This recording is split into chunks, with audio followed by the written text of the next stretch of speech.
골로새서 1장 24절부터 29절까지 찾으셨으면 저 한 절씩 교독하도록 하시겠습니다. 나는 이제 너희를 위하여 받는 괴로움을 기뻐하고 그리스도의 남은 고난을 그의 몸된 교회를 위하여 내 육체에 채우노라.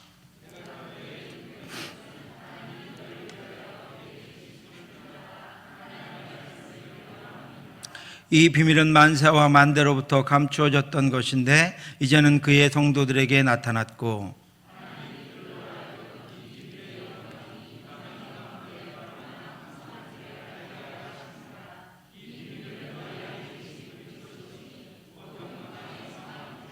우리가 그를 전파하여 각 사람을 권하고 모든 지혜로 각 사람을 가르침은 각 사람을 그리스도 안에서 완전한 자로 세우려 함이니 이를 위하여 나도 내 속에 능력으로 역사하시는 이의 역사를 따라 힘을 다하여 수고하노라. 여러분 혹시 보셨는지 모르겠지만 얘들아 학교를 부탁해라는 책을 쓴 이정현 목사님은 이 주일학교의 사역을 무모한 사역, 그러나 반드시 해야 하는 일이다라고 했습니다. 오늘 설교 제목을 제가 무모한 사역이다 라고 적어 놓았습니다. 마치 우리는 지금은 골리앗 앞에 서 있는 다윗과 같습니다. 이 세상에 우리가 우리 힘으로 이길 수 있는 것 하나도 없습니다. 정말 솔직히 말하면 집니다. 그만큼 상대적으로 우리를 이길 만한 힘을 가지고 있습니다. 그 골리앗 앞에서 우리가 던지는 물맷돌로 그것을 무너뜨리고 하나님의 나라를, 하나님의 백성들, 하나님의 자녀들을 구원하려면 그 전까지는 이것은 정말 한없이 무모한 사역이고 누구에게 물어보아도 무모한 사역이라고밖에 할 수 없습니다. 그런데 반드시 해야 하는 일입니다. 그 목사님은 그렇지 않아도 어려운 주일학교 사역이 코로나로 말미암아 무너지는 현실을 안타까워했습니다. 코로나가 장기화되어 가면서 어른들도 영상 예배에 점점 더 집중하지 못하고 그나마도 온전히 예배 드리지 못하고 있는데 우리 아이들이 영상을 통해서 예배를 잘 드릴 수 있을 것이라고 생각하는 것 자체가 무리라고 이야기했습니다. 그럼에도 목사님은 이렇게 이야기합니다. 지금 이 상황 속에서 우리는 다시 일어나야 합니다. 예전과 똑같은 모양의 사역은 할 수 없지만 똑같은 마인드로 사역하는 것은 가능합니다. 여러분 그렇지 않습니까? 똑같은 사역을 감당할 수는 없지만 우리가 똑같은 사명감을 가지고 똑같은 생각으로 이 사역을 감당하는 것은 가능합니다. 선생님들이 있어서 가능합니다. 우리 교육자들이 있어서 가능합니다. 주일학교가 언제 좋은 풍토 속에서 열렬히 환영받으며 승승장구한 적이 있었던가? 원래 힘든 곳이다. 코로나19의 위험성이 있지만 왜 사역자들이 다시 학교로 가는가? 이유는 딱 한 가지다. 영혼을 살리기 위해서다. 이 사역을 통해서 영혼들이 구원받고 살아나는 일을 주님이 기뻐하시리라 믿기 때문에 그들이 학교로 아이들을 만나러 가는 것이다. 그렇습니다. 우리는 아이들의 영혼을 구원하기 위해, 아이들 세상에 빼앗기지 않기 위해 교사라는 이름으로 하나님 앞에 섭니다. 자라게 하시는 분이신 하나님을 믿고 아이들을 하나님 앞에 세워서 한 절이라도 더 하나님의 말씀을 가르치며 언젠가는 아이들이 자신의 믿음으로 하나님의 앞에 설 것을 믿으며 적어도 복음 친화적인 아이들을 만들기 위해 교사라는 이름으로 아이들 앞에 섭니다. 사랑하는 교사 여러분, 오늘 긴급하게 교사 헌신 예배를 드리는 것은 위기의식 때문입니다. 제가 지난 14일에 노예 주교 강습회 저녁 집회에 참석했습니다. 이번 여름 성경학교 수련회를 위해서 생각보다 많은 선생님들이 각 교회에서 그 넓은 교회당을 가득 메운 채 말씀을 듣고 율동과 공과를 배우는 모습을 보았습니다. 감격했습니다. 감사했습니다. 우리 송은달 장로님도 율동을 얼마나 잘하시는지 제가 뒤에서 감동했습니다. 그런데 또 한 가지는 그 자리에서 제가 위기의식이 들었습니다. 우리는 3년 만에 열리는 주일학교 여름성경학교와 수련회를 위해서 얼마나 준비되어 있는가 하는 것입니다. 어린아이들의 영혼 구원을 위해서는 치밀하고 계획적이며 철저한 준비가 되어 있어야 하는 것은 지극히 당연한 것입니다. 그러나 그 전에 먼저 필요한 것은 영적인 준비입니다. 제가 늘 강조하는 기도와 선생님들의 영적인 준비가 그 앞서서 필요합니다. 교사 여러분, 준비되셨습니까? 얼마나 준비되셨습니까? 지난 주일날 말씀을 전한 것처럼 하나님은 언제나 하나님의 일을 진행하시기 위해서 하나님의 감동을 주십니다. 그리고 나서 일들이 준비되고 시작되는 것입니다. 그래야 정상적인 하나님의 일이고 하나님이 하시는 일입니다. 여러분, 하나님의 감동이 있으십니까? 여러분, 이번 여름 성경학교와 이번 수련회, 청년부 수련회를 위해서 여러분에게 하나님 감동 주셨습니까? 그 감동이 그 뛰는 심장이 여러분들에게 있습니까? 하나님이 여름 사역을 준비하시는 교사 여러분들에게 하나님의 감동이 주시기를 기도합니다. 여러분을 하나님의 능력으로 세워주시기를 기도합니다. 이제까지 아니었다면 오늘 이 시간에 하나님이 감동 주시고 하나님이 말씀하셔서 여러분들이 그 일을 위해 일어날 수 있도록 하나님이 인도하시기를 주님의 이름으로 축원합니다. 여러분이 단 한 영혼도 놓치지 않도록 하나님이 세밀하신 돌보심과 사랑하는 마음을 여러분에게 주시기를 기도합니다. 여러분들을 통해서 아이들이 자라고 견고해지고 세상을 이길 능력을 갖기를 기도합니다. 여러분들이 최전방에 서 있습니다. 여러분들이 아니면 아무것도 아닙니다. 치유와 회복과 자람의 역사가 나타나기를 바라고, 무엇보다도 여러분들을 통해 복음의 능력이 나타나기를 주님의 이름으로 축원합니다. 여러분, 오늘 본문 말씀은 사도 바울이 로마의 감옥에 갇혀 있는 동안 골로새 교회의 성도들을 생각하면서 쓴 그런 편지입니다. 우리가 읽은 내용은 골로새서의 일부분에 해당되지만 이 속에는 사도 바울의 복음에 대한 뜨거운 열정과 골로새 교회 성도들 향한 사랑과 복음에 대한 자부심으로 가득 차 있는 서신이 이 골로새서입니다. 오늘 본문을 통해서 우리를 교사로 부르신 하나님의 마음과 우리의 사명을 우리가 다시 한번 돌아보기를 원합니다. 복음의 불모지였던 그 시절에 오직 복음을 들고 그것을 증거하기 위해 목숨조차 아끼지 않았던 사도 바울은 골로새 교회 성도들에게 보내는 편지를 통해서 내가 그 일을 매우 기쁘게 여기고 있다고 고백합니다.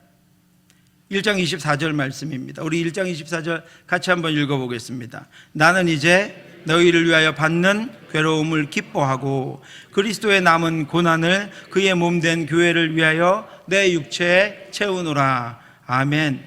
이것이 바울의 고난에 대한 해석입니다. 바울은 지금 로마의 감옥에 갇혀 있는 상태에서 이 편지를 쓰고 있습니다.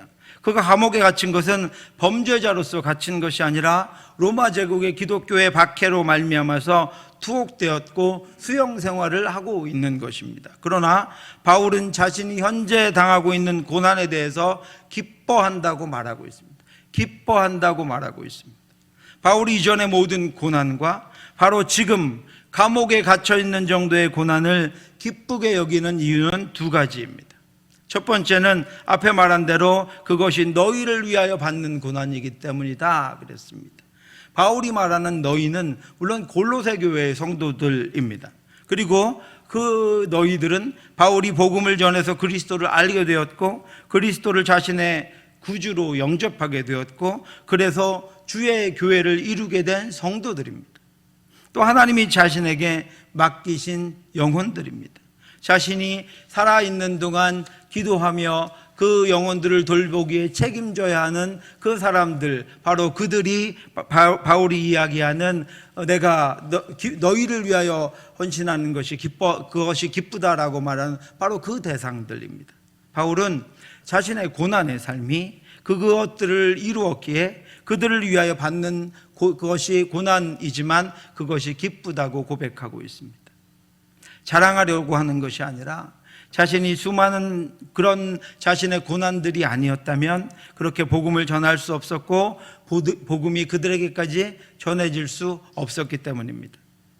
바울이 복음을 전하기 위하여 당한 고난이 무엇입니까? 고린도후서 11장 23절 이하에 있는 그 수많은 고난들이 기록되어 있습니다. 그들이 그리스도의 일꾼이냐 정신없는 말을 하거니와 나는 더욱 그러하도다. 우리가 고난 없이 헌신을 원하는 것은 정신없는 것이다 라고 바울이 이야기하고 있습니다.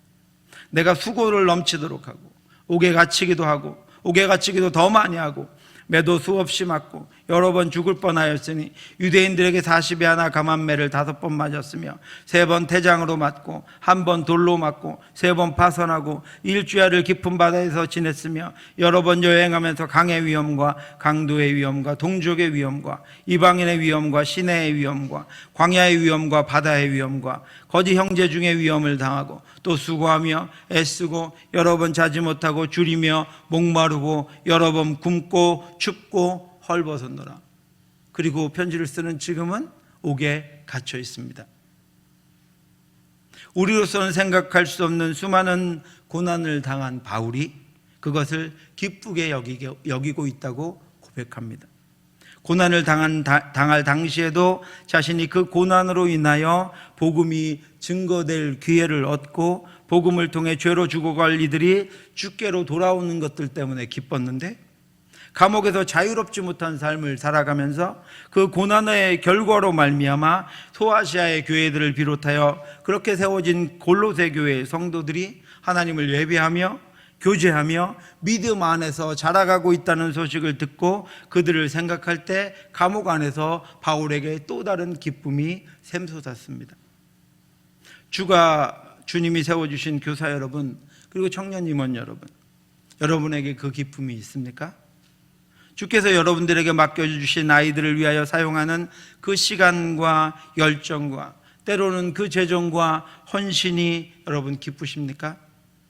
아이들을 위해 당하는 오해와 여러분들이 주일날 하고 싶은 것, 할 수 있는 것들을 포기한 것이 기쁘십니까?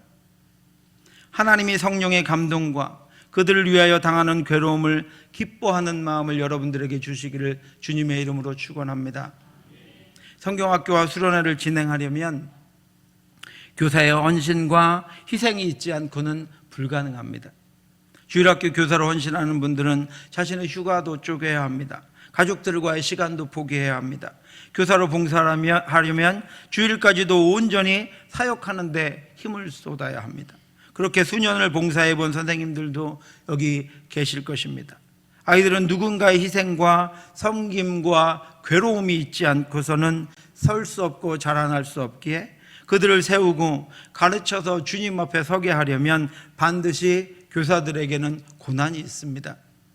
복음을 전하려고 하는 바울에게 반드시 고난이 뒤따랐던 것처럼 다른 영혼들을 세우고 하나님의 교회를 섬기고 하나님께서 맡겨주신 것들을 감당하려면 거기에는 고난은 당연한 것입니다. 그런데 그것이 기쁜가 여러분에게 묻습니다. 그것이 기쁘십니까? 나는 이제 너희를 위하여 받는 괴로움을 기뻐하고 바울과 같이 여러분들의 고난을 통해 그 세워지는 그 영혼들을 여러분이 보실 수 있기를 바랍니다. 바울은 지금 감옥 안에서 골로새 교회의 성도들을 보았습니다. 그들이 자신의 고난으로 말미암아 그 고난을 딛고 예수 그리스도를 믿고 교회의 구성원이 되어서 하나님을 섬기며 예배하며 그리스도 안에서 자라가며 하나님께 기도하며 살아가는 모습을 그가 그 이야기를 듣고 그는 마음이 너무나도 기뻤습니다. 자신의 고난이 보람됐고 자신의 희생이 기뻤고 자신이 그동안 받은 모든 고난들이 그것들 때문에 이루어진 것들로 말미암아 그는 행복했고 감사했고 기뻤습니다. 바울은 그들을 위한 자신의 희생이 기뻤고 감사했습니다. 우리가 너희를 위하여 기도할 때마다 하나님 곧 우리 주 예수 그리스도의 아버지께 감사하노라. 이는 그리스도 예수 안에서 너희의 믿음과 모든 성도에 대한 사랑을 들었으며 너희를 위하여 하늘에 쌓아둔 소망으로 말미암음이니 곧 너희가 전에 복음 진리의 말씀을 들은 것이라. 이 복음이 이미 너희에게 이름에 너희가 듣고 참으로 하나님의 은혜를 깨달은 날부터 너희 중에서와 같이 또한 온 천하에서도 열매를 맺어 자란도다. 그들이 자라는 모습을 보고 하나님께 감사하고 하나님께 기쁨과 감격을 바울은 감출 수가 없었습니다. 여러분, 이 말씀을 수련회와 성경학교 기간 동안 여러분 묵상하시기 바랍니다. 골로새서 1장 3절부터 6절까지 말씀이었습니다. 그리고 여러분에게 맡기신 영혼들이 믿음이 자라가고 하늘의 소망이 쌓이며 그들이 주 안에서 또 자라가고 열매 맺고 열매 맺어 나가는 것들을 감사하고 기뻐하시기 바랍니다. 여러분에게 의무감이 아니라 바울의 기쁨이, 하늘의 기쁨이 충만하시기를 주님의 이름으로 축원합니다. 여러분 기뻐하십시오. 이번 여름에 여러분에게 영원히 주님 앞에 돌아오는 은혜의 열매를 주실 것입니다. 천하 그 어떤 것으로도 할 수 없는 그 놀라운 일들을 여러분에게 하실 수 있도록 하나님이 길을 열어주시고 하나님이 능력을 부어주시고 하나님이 여러분 곁에서 떠나지 않으시며 여러분과 함께 하실 것입니다. 한 영혼이라도 하나님이 이번 수련회와 성경학교를 통해서 세우실 것이고 일으키실 것이고 저와 같이 복음이라고는 예수 그리스도라고는 들어보지 못했던 제가 수많은 성경학교와 수련회를 통하여 주 예수 그리스도를 알게 되고 믿게 되고 지금 이 자리에 서 있는 것처럼 어느 한 영혼을 하나님께서 그렇게 책임지시고 인도하셔서 이번 기간 동안 여러분에게 맡기실 터인데 그 영혼이 주께서 주 앞으로 돌아오며 그 가정이 그를 통하여 구원 얻는 그 큰 기쁨이 여러분에게 있기를 주님의 이름으로 축원합니다. 두 번째로 여러분, 바울은 그리스도의 남은 고난을 그의 몸된 교회를 위하여 내 육체에 채우는 것이다 라고 자신이 당하는 고난을 해석했습니다. 여러분, 우리는 믿음으로 그리스도인들이 되었습니다. 교회는 예수 그리스도를 머리로 하는 그의 몸된 존재입니다. 교회는 조형물과 같이 고정된 존재가 아니라 생물과 같이 자라가는 유기체적인 존재일 뿐 아니라 성령과 동역하는 영적인 존재입니다. 그래서 교회는 자라갑니다. 영적으로 자라고 구조적으로도 자라고 믿음도 자라고 사역도 자라갑니다. 수십 년간 같은 교회는 없습니다. 규모도 자라갑니다. 아이들이 자라가면서 사회적인 관계도 많아지고 활동 영역도 넓어지는 것처럼 교회가 자라가면 사역의 범위도 확대되고 복음을 전하여 믿는 이들이 많아지면 규모도 커질 수밖에 없습니다. 그것은 지극히 자연스러운 일입니다.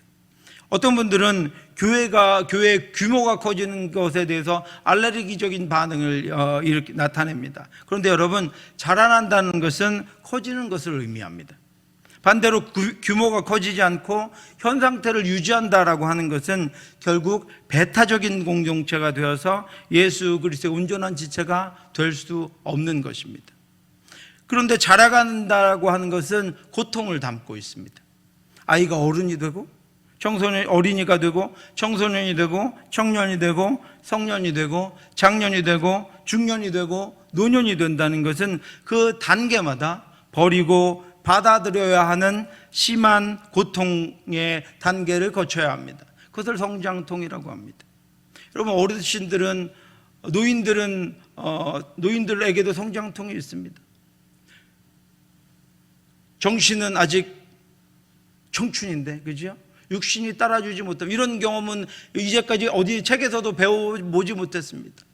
그래서 그 과정을 겪고 어른이 되려면, 그 과정을 겪고 거기에 맞는 삶을 살아가려면 또 그것을 배워야 하고 익혀야 하고 버려야 하고 받아들여야 하는 그 단계에 맞는 성장통이 죽을 때까지 우리에게 있는 것입니다. 그것이 자라가는 것입니다. 그것이 성숙해져가는 과정 가운데 있는 것입니다. 육체적이고 심리적인 변화와 환경의 변화를 겪습니다. 한 번도 겪어보지 못한 일들을 겪으면서 어떤 것들은 받아들여야 하고 어떤 것들은 포기해야 합니다.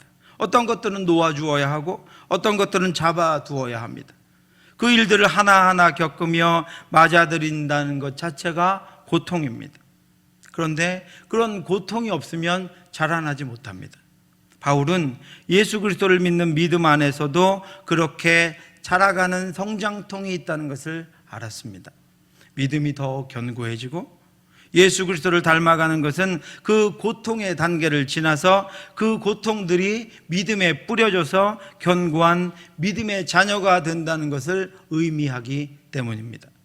그래서 바울은 하나님이 자신에게 주신 사명을 감당하면서 그 사명을 감당하며 당하는 고난과 고통과 괴로움은 예수 그리스도가 믿음 안에서 자신이 성장하고 자라갈 수 있도록 하시기 위해서 자신에게 주신 것이므로 자신이 감당해야 하는 자기 십자가임을 알았습니다.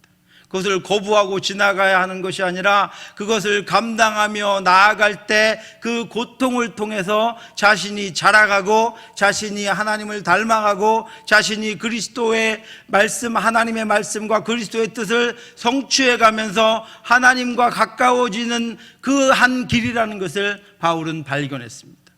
그래서 자신에게 있는 고난이 자신에게 주신 이들을 하나님 앞에 세우는 것일 뿐 아니라 곧 자신도 세우는 것이라는 것을 바울이 알았습니다. 그래서 바울은 그 십자가, 그것이 자기 십자가임을 알았습니다. 토마스 세퍼드가 작사한 찬송가 339장 2절에 내 몫에 태인 십자가가 바로 그것입니다. 바울은 복음을 증거하고 영혼들을 세우는 자신의 사명으로 인하여 받는 고난이 바로 이 십자가임을 알았습니다. 그래서 고난이 많으면 빨리 성장합니다. 고난을 많이 당하면, 어려움을 많이 당하면 주님을 더 닮아가고 주님과 더 가까워집니다. 그래서 그것을 그리스도의 남은 고난을 그의 몸된 교회를 위하여 내 육체에 채운다라고 바울이 고백하고 있습니다. 그러므로 사랑하는 교사 여러분, 여러분들이 담당하는 교사의 직분은 사실 여러분들에게 맡기신 아이들을 위한 것이기도 하지만 여러분 자신을 위한 것입니다. 여러분들을 위한 여러분들의 자기 십자가이며 아이들은 영광의 열매일 뿐입니다. 고난을 통해 여러분의 믿음이 성장하며 자라가는 것을 스스로는 확인할 수 없기 때문에 하나님께서 아이들을 맡기셔서 아이들이 자라가는 것을, 아이들이 변화되는 것을, 아이들이 성장하는 것을, 그것을 통해 나를 보게 하시고 그것을 통해 거기서 기쁨도 얻고 보람도 느끼게 해 주시는 것입니다. 이것이 교회의 직분들의 비밀입니다. 그런데 많은 이들이 하나님이 맡겨주신 직분에 대해서 자신의 희생과 자신의 헌신만 생각하고 더 많은 유익과 자신의 성장과 얻게 되는 기쁨과 영광은 생각하지 않습니다. 그러나 여러분, 교사의 사명을 감당하기 위하여 이번 성경학교와 수련회를 위하여 여러분이 여러분 몫의 십자가를 지고 예수 그리스도의 몸된 교회를 위하여 고난과 헌신을 여러분의 육체에 채울 때 하나님이 여러분에게 주시는 유익을 생각하시기 바랍니다. 그리고 아이들과 같이 저와 여러분들도 그리스도에게로 자라가야 한다라고 하는 것입니다. 그렇게 자라갈 수 있기를 주님의 이름으로 축원합니다. 아이들이 자라는 만큼 우리는 저도 나이가 들어서 제가 자라가는 것이 그렇게 보이지 않을지 모르지만 아이들이 자라가는 만큼 이번 여름 성경학교와 수련회에 헌신하는 모든 교사 선생님들과 함께 기도하는 모든 성도들이 아이들과 같이 하나님 앞에서 하나님 안에서 동일하게 자라갈 수 있기를 주님의 이름으로 축원합니다. 어른들은 몰라요라고 하는 동요가 있습니다. 진짜 모르시죠? 어른들은 몰라요라고 하는 동요를 아시는 어른 한 분 손 들어보세요. 네, 아시는군요. 네, 제가 상상 못했던 일인데 어른들은 몰라요라고 하는 동요가 있습니다. 그거 아시는 분들 나와서 한번 불러볼래요? 유치원 선생님들 아시는군요. 유치원 선생님들. 가사가 이렇습니다, 여러분. 우리가 무엇을 좋아하는지 어른들은 몰라요. 우리가 무엇을 갖고 싶어 하는지 어른들은 몰라요. 장난감만 사주면 그만인가요? 예쁜 옷만 입혀주면 그만인가요? 어른들은 몰라요. 아무것도 몰라요. 마음이 아파서 그러는 건데 언제나 혼자이고 외로운 우리들을 따뜻하게 감싸주세요. 우리가 무엇을 생각하는지 어른들은 몰라요. 우리가 무엇을 바라보고 있는지 어른들은 몰라요. 저는 이 동요를 들으면서 많은 생각을 했습니다. 우리 주일학교는 어떨까요, 여러분? 우리 모두가 교사라는 우리의 의무만 다했다고 그 아이들을 책임져야 하는 사명도 다한 것일까요? 하늘을 비우시고 육신을 입고 이 땅에 오셔서 우리와 같이 되신 예수 그리스도의 섬김을 우리의 의무로 바꾸고 만족해도 되는 것일까요? 여러분들은 맡겨주신 아이들의 마음을 아시나요? 아이들이 무엇을 생각하고 무엇을 고민하고 무엇을 아파하고 무엇을 힘들어하는지 여러분 알고 계시나요? 알고 계실 줄 믿습니다. 우리 아이들이 혹시 이런 노래 부르는 건 아닐까요? 제가 개사를 좀 해보았습니다. 선물만 나눠주면 그만인가요? 공과만 가르쳐주면 그만인가요? 선생님은 몰라요. 아무것도 몰라요. 처음에 목사님은 몰라요 그랬습니다. 저에게 한 이야기입니다. 마음이 아파서 그러는 건데, 고민이 많아서 그러는 건데, 너무 힘들어서 그러는 건데, 외로워서 그러는 건데, 어떻게 할지 몰라서 그러는 건데, 선생님은 몰라요. 내가 무엇을 생각하는지 언제나 혼자이고 외로운 나를 따뜻하게 감싸주세요. 이번 성경학교와 수련회 아이들과 깊은 교제의 시간을 갖는 선생님들이 되시기 바랍니다. 그동안 주일날 그 짧은 시간에 한 20분도 안 되는 시간에, 그것도 여러 가지 행사들로 말미암아 없어지는 시간에 아이들을 맡아서 공과를 가르치고 아이들의 상황을 파악하고 기도해주고 하시느라고 고생하셨습니다. 이번 여름 성경학교 때 아이들이 많은 시간을 여러분 앞에 여러분과 함께 있을 것입니다. 아이들과 많은 시간을 가지시기 바랍니다. 내가 낼 수 있는 시간이 아니라, 우리가 할 수 있는 시간이 아니라 아이들에게 필요한 시간, 아이들과 함께 해야 하는 그 시간이 얼마나 필요한지가 우리 성경학교와 수련회의 기간이 되었으면 하는 바람입니다. 우리 교회의 형편에 따라서 계속 축소되고 약화되는 주일학교 교육을 하면서 오늘날 주일학교가 약해지고 다음 세대의 위기라고 우리 스스로가 말하는 것은 아이들에게나 하나님 앞에서는 부끄럽고 안타까운 이야기입니다. 사랑하는 교사 여러분, 그리고 청년 임원 여러분, 이번 성경학교와 수련회를 통해서 예수 그리스도께로 아이들이 자라가고 여러분도 자라가는 성장이 있기를 기도합니다. 그리고 지금 그것을 준비하는 여러분에게 하나님이 그렇게 하실 것이라는 기대와 믿음이 있기를 기도합니다. 그리고 진행하는 동안에 하나님이 주신 지혜와 은혜와 성령의 충만함이 있기를 기도합니다. 그래서 여러분, 이 무모한 일을 통해서, 이 무모할 수밖에 없는 일을 통해서 거룩한 하나님의 자녀들이 세워지고 아이들을 고통스럽게 하는 불신앙과 경건치 않은 가정들이 깨어지고 하나님의 교회가 아이들 속에 건축되는 은혜의 역사가 나타나기를 기도합니다. 하나님이 여러분을 감동하셔서, 한 분 한 분을 감동하셔서 여러분의 마음과 시간과 헌신을 아이들을 위하여 쏟는 것이 여러분에게 큰 기쁨이 되기를 바라며, 이제부터 우리 온 교회 성도들이 이 일을 위해 교사들을 격려하고 힘을 다하여 돕고 후원하고 기도하는 일이 또한 우리 모든 성도들에게도 큰 기쁨이 되길, 그래서 우리 모두가 큰 기쁨의 7, 8월을 보낼 수 있기를 주님의 이름으로 축원합니다. 기도하겠습니다. 하나님 아버지, 은혜를 감사합니다. 하나님이 원하시는 것이 무엇인지를 먼저 찾을 수 있기를 원합니다. 그것을 먼저 볼 수 있기를 원합니다. 내 아이들의 상황을 먼저 살펴볼 수 있기를 원합니다. 하나님, 성령으로 우리를 충만케 하여 주옵시고 성령으로 우리를 감동하여 주시어서 주여 하나님 아버지, 이 무모한 일을 통하여, 세상이 보기에는 무모한 일을 통하여 하나님의 은혜의 역사와 살아계심을 아버지 온 땅에 선포하며 아이들의 마음속에 심어주며 믿음을 견고하게 하며 주께로 온전히 나아오는 아버지 귀한 은혜의 역사로 가득한 성경학교와 수련회 될 수 있도록 인도하여 주시옵소서. 주여 친히 붙잡아 주시옵시고 은혜로 역사하여 주시옵시고 성령의 아버지 감동하심을 거두지 마시고 주여 우리를 충만하게 하시고 더욱 충만하게 하여 주시어서 아버지 우리에게 큰 기쁨이 되며 아버지 우리가 하나님 앞에 감당하는 우리의 성장이 될 수 있도록 역사해 주시옵소서. 모든 말씀 예수님 이름으로 기도드렸사옵나이다. 주옵소서. 지금은 우리 주 예수 그리스도의 은혜와 우리를 사랑하신 하나님의 크고 넓으신 사랑하심과 성령의 교통하심이 하나님의 일을 우리에게 맡기시고 우리가 그 일을 감당할 수 있도록 은혜 주시고 능력 주시고 성령으로 충만하게 하여 주시는 주님만 바라보며 주께서 맡기신 일 잘 감당하며 능력 있게 감당하는 우리 교사들 됨으로 말미암아 유치부, 유초등부, 중고등부, 청년회가 하나님 앞에 큰 은혜 받고 능력으로 돌아올 수 있도록 소원하며 헌신을 다짐하는 사랑하는 교사들, 청년 임원들 머리 위에 함께 후원할 우리 성도들 머리 위에 지금부터 영원토록 함께 있을지어다. 아멘.